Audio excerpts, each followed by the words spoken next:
நம்ம வீட்டுக்கு முன் சைடு நம்ம வளர்க்க வேண்டிய செடிகள் என்னென்ன அப்படின்றத இந்த வீடியோவில் ஷேர் பண்ணுறேன். ஸோ நெக்ஸ்ட் வந்து நாயுருவி செடி. இது வந்து நம்ம மருத்துவ குணங்களாக இருக்கட்டும், இல்லை நம்ம வீட்டில் பணம் தங்க வைக்கிறதுக்காகவே இருக்கட்டும், இந்த செடி ரொம்பவே விசேஷங்க. நாயுருவி செடியும் வந்து வளர்க்குறது ரொம்பவே நல்லது. அது பிளான்ட்டில் நம்ம வந்து பாட்டில் கூட வச்சு கூட வளர்க்கலாம். அடுத்து வந்து அருகம்புல். இந்த அருகம்புல் நம்ம வந்து ட்ரேயில் போட்டு வளர்த்தா கூட ரொம்ப ஈஸியாக வளரக்கூடியது இந்த அருகம்புல். நம்ம வீட்டில் இது வந்து ஹெல்த் இஷ்யூவாக ஏதாவது ப்ராப்ளம் இருக்குது அப்படின்னா கூட இந்த அருகம்புல் ஜூஸ் குடித்தா கூட நமக்கு ரொம்பவே நல்லது. ஸோ அதுக்காக தான் இந்த அருகம்புல்லையும் வளர்க்கலாம் வாஸ்துப்படி. அடுத்து வந்து இந்த கற்பூரவள்ளி செடி.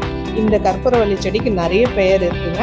ஸோ அந்த செடிகளுக்கு அந்தந்த நேட்டிவ்க்கு ஏற்ற மாதிரி பேர் சொல்லுவாங்க. ஸோ இந்த செடியுமே வளர்க்குறது ரொம்பவே நல்லது. நான் நிறைய வந்து சொல்கிற விஷயம் என்னென்னா, வாஸ்துப்படி நம்ம வீட்டில் செடிகள் வளர்த்தோம்னா நம்ம வீட்டில் வாஸ்து தோஷமாக இருக்கட்டும், நமக்கு இருக்கக்கூடிய கஷ்டங்களாக இருக்கட்டும், எல்லாமே நிவர்த்தி ஆகும்.